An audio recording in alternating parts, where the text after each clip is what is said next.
I mean, tomorrow? Signing in Minneapolis. You want to go there too? I got my next book is Hilarity Ensues. It's going to be it's almost done, maybe half two-thirds done. It'll come out sometime winter of like this time next year, a little bit later, winter 2011 or early 2012. After that, dude, I don't know, man. I mean, I'm probably just going to cash royalty checks for a while and have a good time. That's the cool thing about having money. You don't have to fucking know what you're going to do. You can do nothing if you want. I don't know, dude. Like, I really don't know. I don't know if Hilarity Ensues is going to be my last book. Maybe, maybe not. Like, I definitely don't. I'm 34, and that's the bad thing about having money is you can't do the stupid shit you did at 24, because now people can sue you and you have shit to take. At 24, if you sue me, what are you going to take? My T-shirt? Like, that's all I want. At 34, I don't want shit. I don't do the same stuff anymore. So at some point, like, I don't have any more swords. Like, you know, that's it. And then when it's over, no problem. I don't know what I'll do after that. We'll see. Anyone else? Question? You pregame your book? No. As much as I probably should get drunk and deal with people like you, I did not. I did not get drunk at 3 o'clock in the afternoon on Sunday. So it would not be the first time. Are you happy with how the movie turned out? There's certain things I really liked, and there are a lot of things I did not like. The lesson I learned with the movie was to never ever do any sort of creative endeavor unless I have full, complete, real creative control. Because if you don't have full creative control, you essentially have no control. And like this book, I finished it, I sent it to Simon & Schuster, and I said, print it the fucking way I sent it to you. Don't change the fucking thing. And they said, yes, Tucker, whatever you want. What are they going to say to me, right? Hollywood doesn't work that way. Hollywood doesn't give a fuck.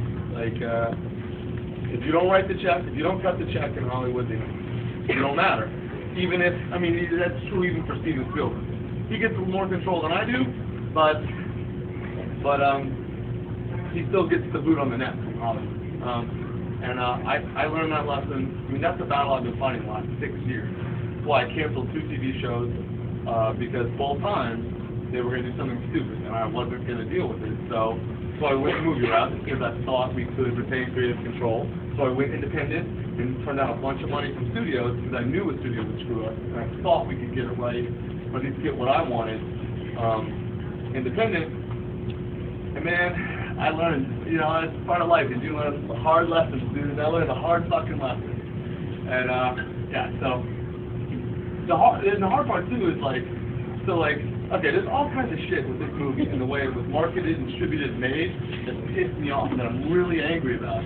But whose name is on it? Mine. And so like shitheads like you were like, will you fulfill this movie, whatever. I like it. I don't know about you. You and like the Greek plural. You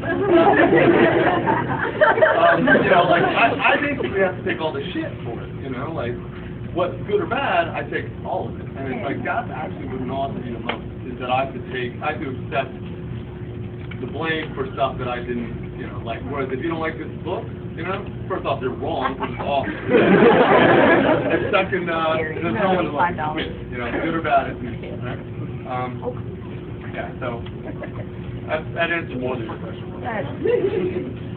I consider myself to be a pretty nice guy. I want to be more of an asshole. Can you give me maybe 3 pointers on how to... Drink more beer. Use the word fuck a lot. Here's the thing about being an asshole, is you got to be able to pull it off. And if you can't, if it's not who you are, then don't try to, like, if I try to act like Michael Jordan, that's stupid, I can't even grab the rim, you know? As a follow, do you think people are born assholes, or is something No, that work?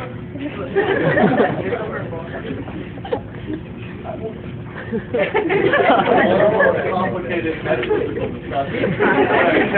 I'm not trying to cover books today. I'm going to really get into it. But the big idea, the big thing I try to explain to guys is you don't have to be like an asshole in the sense that you walk around drunk, screaming curses at people. But you know that's sort of one extreme. And the other extreme is being a doormat and having everyone walk over you and shit on you. Right. But you can be someone in the middle. You know, like you can be like assertive and you can sort of run your own life and not let people walk over you without, doing the shit I do, right? And so you can easily slide on that scale a little bit more. And that's just, I think, I don't know, there's plenty of self-help books about that, I think.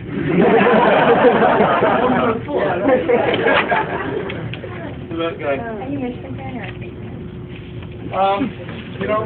When Michigan plays Michigan State, I kind of root for a meteor to hit the stadium. Actually, I'll tell you, the team I do hate is Notre Dame. Absolutely, if you're Notre Dame, fuck you. Notre Dame football, Duke basketball, and Yankee baseball. I hate everyone who roots for the three types of teams. They're the most obnoxious shitheads on earth. When Michigan, I actually watched the game yesterday just because it was a good game, but I'd be a liar if I said I rooted for one team over the other. But living in Chicago, because it's hard for me. Living in Chicago, there's a ton of State fans, a ton of Michigan fans. The State fans were kind of idiots, and the Michigan fans were kind of obnoxious douches. So it's like, which one did which evil did you want, So I don't really fall anymore on one side. Anybody else? If you had to worry about I used to be talking real poor. would you have Christmas I did. Have you read the new book yet? I talked about this a little bit in that book, not really extensively, but a little bit. When I first started writing, I was teaching the LSAT in Oak Park for like $20 an hour or some shit, and that was basically it. And I made so little money. There were weeks where I had to decide between drinking and eating. No, I did. I'm sure you guys are in a lot of you in college. You understand what that means. I've been in that book, and the first 3 years, 2 or 3 or 4, I was so fucking poor. There were literally days I didn't eat. I stole food from my roommate. I barely paid rent. To me, it wasn't. I wrote because it's almost like I couldn't not do it. I had to. I had to. This was the path that I was going to go in life. Once I decided, I went all in, and I went to the deep end. Succeed or fail, this is what I'm going to do. And a lot of people come to any sort of creative endeavor, not just writing, whatever your passion is, and they think, well, I have to decide between money and passion. Maybe at the beginning, but if it's something you really want to do and something that makes your life better and you love doing, to me it's not a decision. Figure out a way to make it work and then go do it. Not like, do I make money or do I write? It's worked out for me really well, but you could easily, I know a lot of people who write. Brittany's my tour assistant's trying to be a writer, and she makes a lot more money than I did in 2003 when my book came out, but by no means is she rich. She figures it out, so it's not, to me it was never a decision. It was never a decision between the two. It was, I have to write, this is what I'm going to do, and I'm going to find a way to make it work. Because I just turned 19. Right. I'm considering going into writing, but Right. until I have to. Let me tell you, you're 19, no one gives a shit what you have to say. No, I'm not even trying to busting your ball, break your ball. It's just that you haven't experienced anything in life. I know you think you have, but at 19, especially because you're a dude, you don't know shit. Women mature much faster than guys, so a 19-year-old woman maybe, but she's once a generation mine. But at 19, you don't know anything. Unless you're gonna write about World of Warcraft or some shit, a level 70 troll real fast. I don't know what stuff you want to write, but chances are, it's gonna be stuff that is gonna be naive and immature and crappy.